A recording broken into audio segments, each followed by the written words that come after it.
talk numbers, your blood pressure. It's pretty painless to check, yet it's estimated millions of Americans are walking around with high blood pressure and don't know it.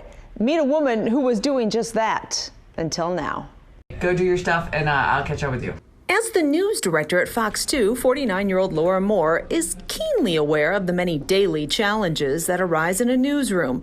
But she was caught completely off guard by another problem, quietly gaining momentum: her blood pressure. That day, my blood pressure was like 158/88.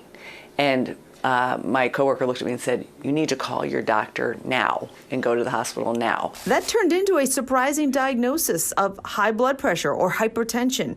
Perhaps stress or an admitted lack of exercise took Laura way out of the healthy range. My doctor was super concerned when she found out that I was walking around with this very high blood pressure and that I needed to be medicated. It's a silent killer, so most of the time you don't even know that you have high blood pressure until you go to your doctor. Dr. Nishit Choksi is Director of Cardiovascular Services at Ascension Providence, Rochester.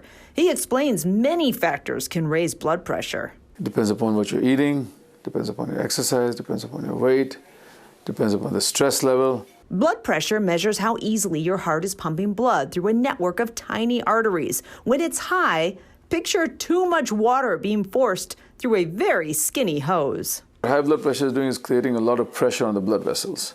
When it creates a lot of pressure, it causes scarring in the blood vessels. It stiffens the blood vessels. And then a time comes when it narrows down the blood vessels. So if the blood vessels in the brain get narrowed down, you get a stroke. Same thing in the heart. If the small blood vessels in the heart get narrowed down, then you get heart attack.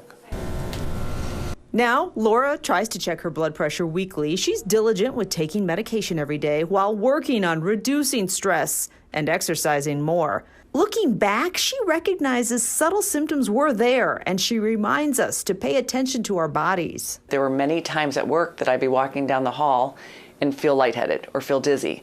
And I thought maybe, I didn't have anything to eat yet today, or maybe I haven't had enough water today or something like that. And it never occurred to me that it could be something else. By the way, my blood pressure was in the good range, so I feel good about that. In many cases, there are no symptoms when it comes to high blood pressure. Salt is a big problem because your body holds on to water when you eat a lot of sodium-filled foods, and that adds volume to your blood, that ups the pressure. Blood pressure is one of the checks at our Healthy Heart Project. It's happening this Saturday at several Ascension locations. Free heart screenings, doors open at 7. You can learn more on our website, fox2detroit.com. That's HealthWorks. I'm Dina Santafanti.